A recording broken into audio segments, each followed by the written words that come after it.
Oh, moderation don't want to do that. Sorry about that for a second. I had a little technical difficulty. Hey, my name is Dennis Schleicher, and I'm going to share with you a personal story and journey of myself with experiencing social media burnout. It's a real thing. I'm going to also provide 8 easy steps. Surviving social media burnout, tips and tricks, and advice from an influencer with tens of thousands of followers, i.e., myself. Social media burnout is a natural phenomenon that's affecting everyone from casual users to influencers with thousands of followers. It's something that everyone's experiencing. And I have talked to those who have private accounts who just disconnect, but it's a lot easier for people who have private accounts to kind of disconnect. But when you've built up your audience as a creator or an influencer, you need to, in my case, I feel like I'm letting my friends down that are following me or looking for advice on Instagram. And so I'm going to share with you some in this live script. We're going to, hear my story, my journey, and who has been off Insta. I've been off Instagram for 4 weeks, almost a month, despite having tens of thousands of followers on Instagram. And I'll share my experience with social media burnout and some advice that I received and offer practical advice for you so that if you're experiencing this, what you can do and the do's and don'ts for social media burnout. Because after spending 4 weeks off Instagram, I says, I got to do some research into this. So I called my friend, Dr. Christy Kane, she's a psychologist and world renowned. She is a TED Talk speaker. She gives women's conferences and lectures all over the world and teaches in schools systems. And I have to say, chili dogs, thank you for your comment. I love chili dogs. I have to say, she said, yeah, it's a real deal. And a lot of people have to walk around with, they get addicted to social media, where they have to walk around with like a brick in their phone, in their pocket, because they constantly keep reaching for their phone. And that affects the serotonin levels in your brain, which changes the chemistry. So let's dive into this. Again, we're going to go over 8 easy steps. Whether you're a casual user or feel overwhelmed by constant content stream, or an influencer or creator struggling to maintain your online presence, this live script will provide valuable insight and advice for coping with social media burnout. The first thing I say is be honest with yourself. The second thing is don't be too hard on yourself. And the third is inform your friends that you're taking a break. This has caused my email and my iPhone to blow up for those who saying, I haven't heard from you, or on Instagram, I have a thing that says if you want to email me, and I got to take that off because it's getting out of control. It goes to my church email address and it's an official church account.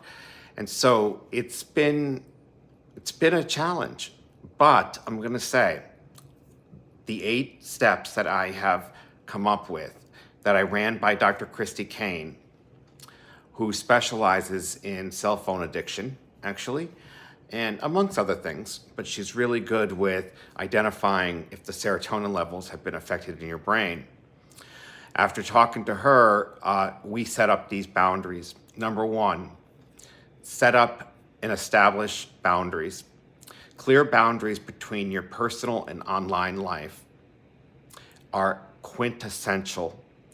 Designate specific time for engaging with social media and take breaks when needed. Avoid feeling obligated to be constantly available. That is one of my challenges. I want to be a pleaser. I want to be able to reply to their comments and stuff. Number 2, prioritize self-care. Take care of your mental and physical well-being.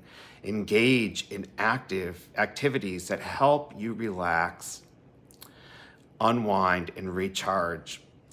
My Apple Watch notifies me every time my heart rate goes over 100, and it stays that way for 10 minutes. And several times when I was on Instagram the past few days, I was getting notifications that my heart rate was elevated. So you don't want that to happen. And I'm sure those that are your friends on social media will understand that your health and well-being are important. Regular exercise, proper sleep, and pursuing hobbies offline can all contribute to your overall well-being. And this is important for anything. It doesn't just have to be social media. Number 3, delegate and automate. I like this one. Thank you, Dr. Kane. Delegate and automate. Consider delegating certain tasks or responsibilities to others. If feasible, outsource some aspects of content creation or engage tools for animation, scheduling posts, or managing comments. This can help reduce your workload and stress. So again, I'm going to repeat number 3, just the introduction: delegate and automate. I like that. That should be on a t-shirt. Delegate and automate.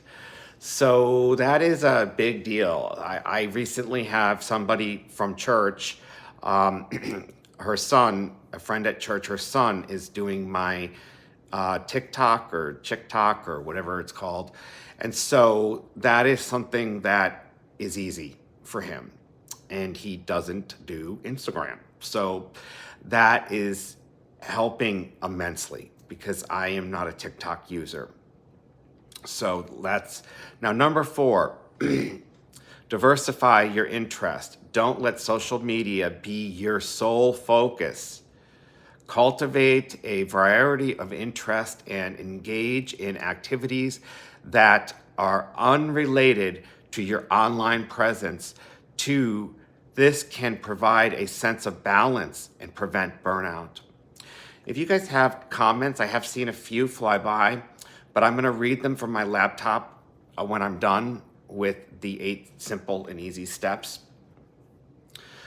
So I think this can pertain to all of our lives, whether it's social media burnout or whether you're dealing with a career that you feel stuck in. You need to manage your workload and stress. So I like that. Diversify your interest. Number 5, engage in meaningful connections. Recently, a few weeks ago, my friend Elizabeth Sadie, who has a wonderful channel called Elizabeth Visits in Mystic, Connecticut, she's a food reviewer, and she invited me to a 5-star restaurant. And we were serenaded that evening with jazz in the basement.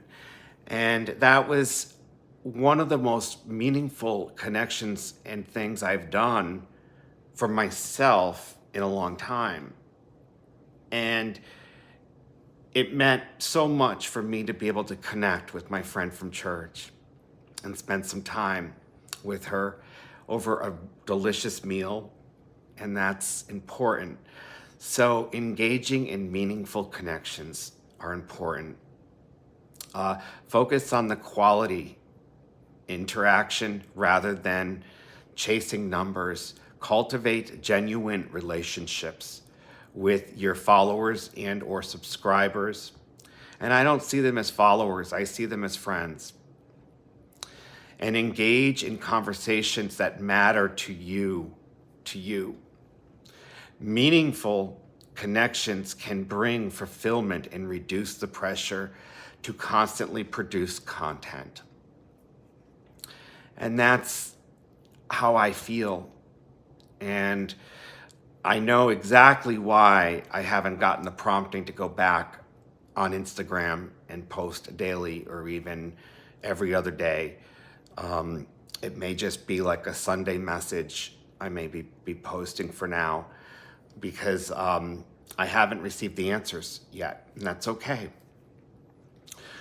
So, number 6, engage offline time or embrace offline time. Take regular breaks from social media altogether. Disconnecting from the online world can give you a fresh perspective, allow you to fully enjoy real life experience. And I think that's important. I am going to be planning a vacation, even though I'm not going to go anywhere. I'm going to just be with my friends. I am probably going to take a week and just travel around Connecticut and do some free day trips. So then I'm going to disconnect. I'll disconnect from YouTube as well. But I will have a scheduled of all my scheduled videos. I can schedule them from my laptop, so it's easy. So that's what I'm going to do to embrace offline time. Number 7, seek support. That's exactly what I did by reaching out to my friend, Dr. Christy Kane. She's not my therapist or doctor, but she's a friend, and she offered some great advice that helped me come up with these 8 easy steps. So seek support, connect with others, content creators, or YouTubers, or influencers who understand the challenges of social media. Join online communities or support groups where you can share experience, exchange tips, and seek guidance. Now, before I get to the 8th one, I feel like talking about, I had a client once, and as a literary agent, I represented this person's book.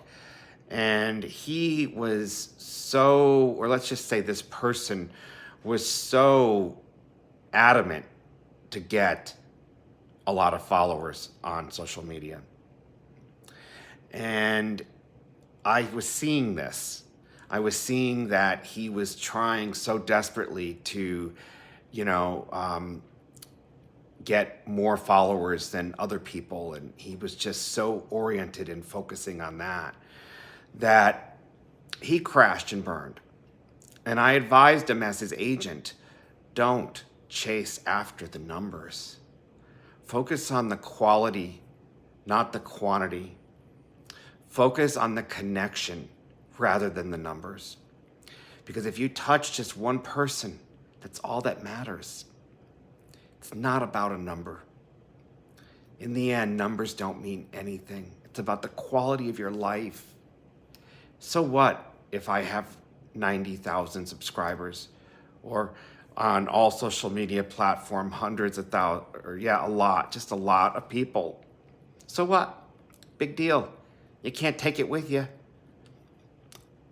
There's 2 things on your tombstone. There's the date you were born and the date you died. What you did in between is what matters. That is a great example. Nobody's going to say on your tombstone, social media influencer with this many followers and subscribers. I wouldn't allow that or want that. No. So connect with other content creators and seek tips. So the last and final, number 8, learn to say no. This is something I have a hard time doing. I can't say no. And I'm trying to get better at it. Maybe saying not now. I'll try my hardest. I can't promise anything.